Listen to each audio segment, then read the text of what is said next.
Hi, I'm Nate Eaton. We welcome you to this conversation with the 4 people running for the Bonneville County Commission. They're here to talk about their vision for the future as well as answer a few questions as part of our EastIdahoNews.com political forums. Gentlemen, thank you all for coming today. For seat 3, we have Tony Potts and Bryon Reed. Each of you will be given 60 seconds for an opening statement followed by questions and a closing statement. Mr. Potts, we will start with you for the opening statements. I'm Tony Potts. I moved to this area 15 years ago to go to school up in Rexburg. It didn't take long for my wife and I realized that this was a special place and that we wanted to raise our children in Bonneville County. And so we've spent the last 10 years doing that. As we've done that, we've been able to participate in different events in the community, mostly coaching sports and supporting those in our community who want to make Bonneville County a better place, continue to be a special place. So my goal is to do exactly that. My goal is to make sure that we continue to flourish on conservative principles, make sure that Bonneville County stays a special place, a place where people can come, can find jobs and employment, and enjoy the beauty that is around us. Look forward to being able to serve the people in Bonneville County. And Bryon Reed, your opening statement. Thank you, Nate, and thanks to EastIdahoNews.com for what you do in our community. I'm Bryon Reed, and I'm running for Commissioner in District 3. And I'm doing so because I want to help ensure a positive future for Bonneville County. My family has lived in this county for over 100 years.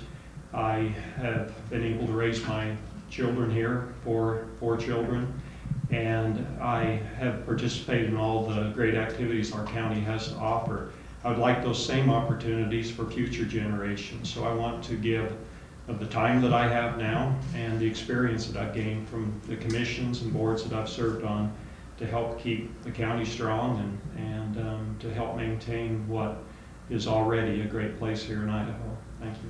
Thank you, Mr. Reed. We will start with you for our first question. Transparency in government is talked about a lot. Have the Bonneville County Commissioners been completely transparent, and how do you plan to be transparent should you be elected? Well, I appreciate that. Our current county commissioners have done a great job, I feel like.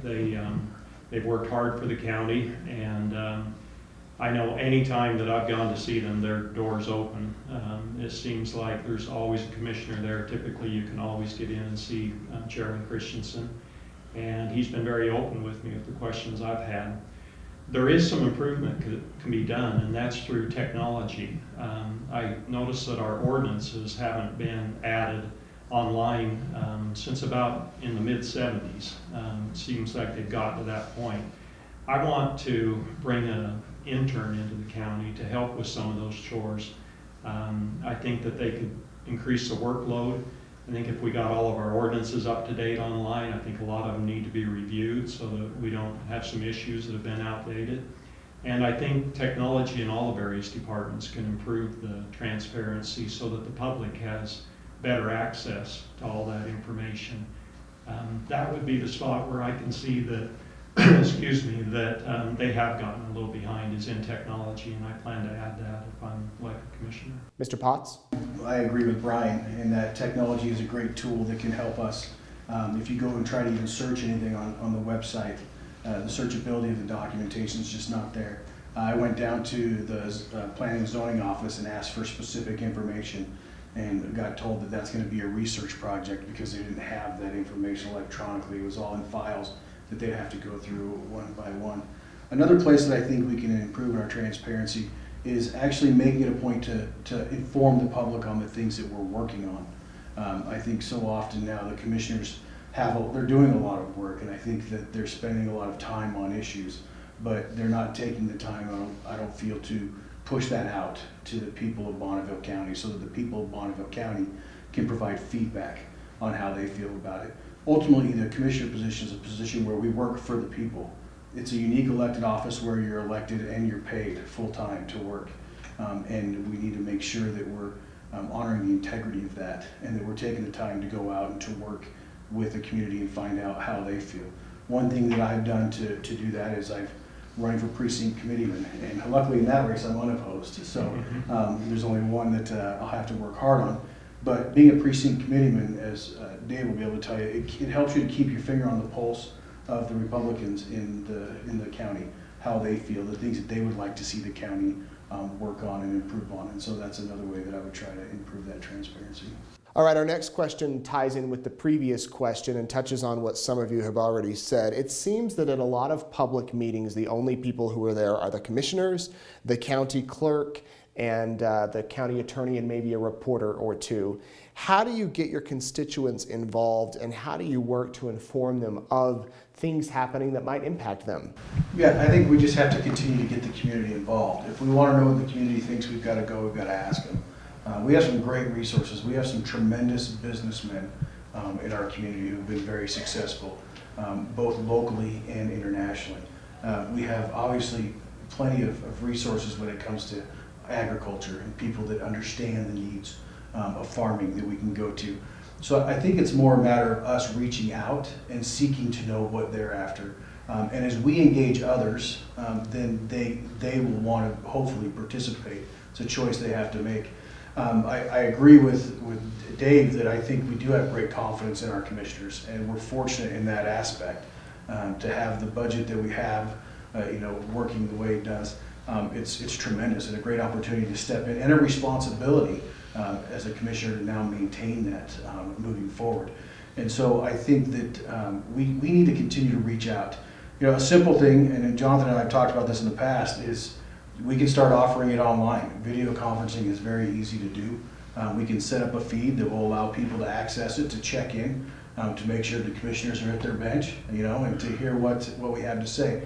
We live in a technologically advanced world, and we need to make sure that we're keeping up with that. We need to make sure that we're utilizing Facebook, that we're utilizing these other programs. And again, another place that may help, if we don't know how, or want to handle that, we can get interns involved or get the youth involved. I know that having youth participate in government is a great preparation for them in the future. And Bryon Reed. Well, that would be my suggestion as well, to use the technology that we have available to us to video stream those meetings, and to do a better job of publishing the calendar and the meetings. The website is somewhat antiquated, and it needs to have some improvements there. And the calendar is sometimes a little bit hard to follow. So I think that that's a good way to make sure the public knows what meetings are coming up. And when there's something important, it needs to be publicized so that people are aware of it. And then beyond that, I would just go to the people. I enjoy getting out and meeting people, attending various civic events in the community, and asking for time to answer questions and to let the audience know what's going on in our county. I think the best way to improve the conditions in our county is to hear the voice of the people and be able to get larger input. And by attending those functions, I'd be able to do that. Our third question deals with something many of you have mentioned, and that's technology. The fiber optic discussion is alive and well in Ammon. What role does the county play in developing digital infrastructure, and what is your vision to improve that infrastructure? Mr. Reed, we'll start with you.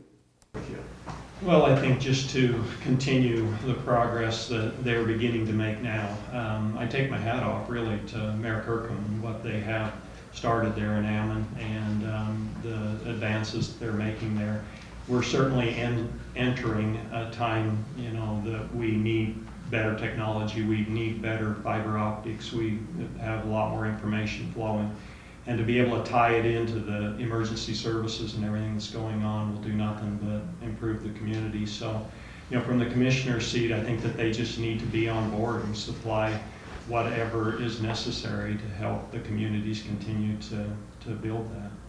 Tony Potts? Yeah, I would agree. When I was in the software world when the recession started to hit, I actually covered the East Coast, and the Bank of Mellon, does a lot of consulting. And their head IT guy came out and said, "Look, when times are hard, it's when we reach out to technology.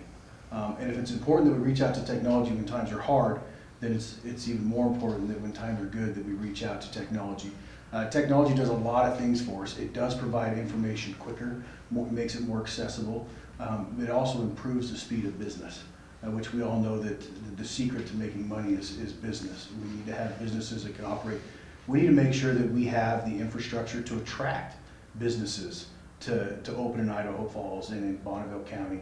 I remember my dad, after I moved here to go to school, my dad came to southeastern Idaho because it fit his job demands.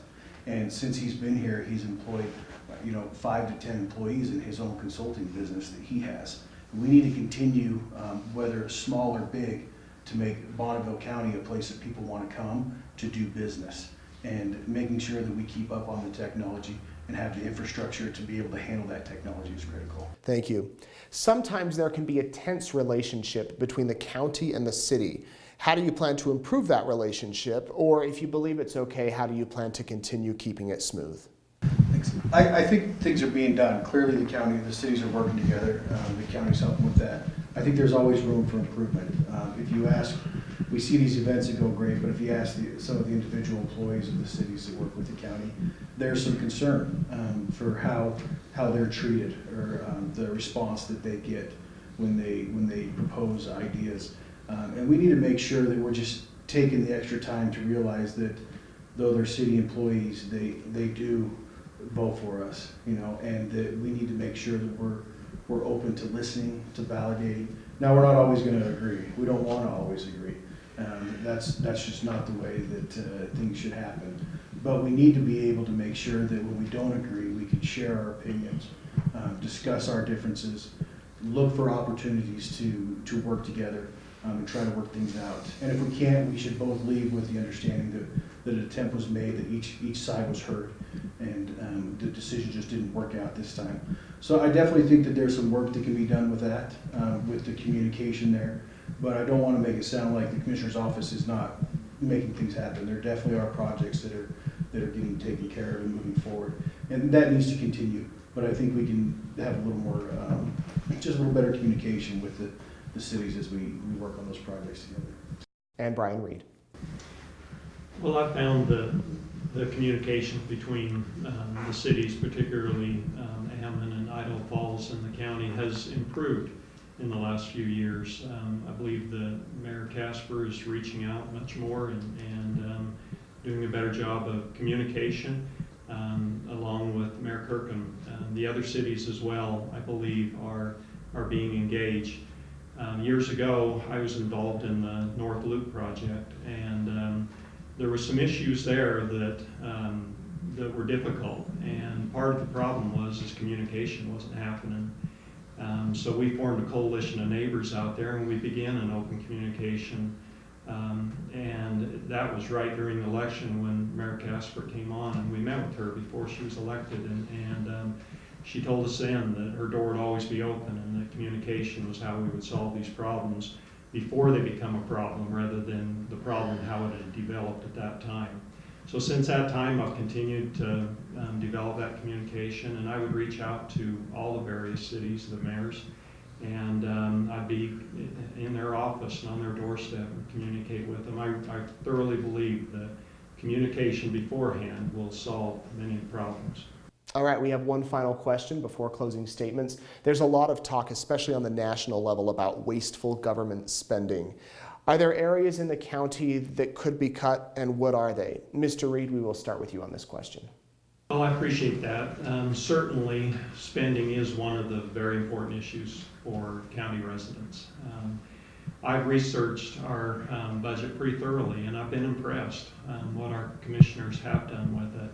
They have a pay-as-you-go attitude, and they've been able to fund certain projects, such as the new sheriff station that is being built out in the Hammond area, with funds that have been saved. And so they're doing it the right way, I believe.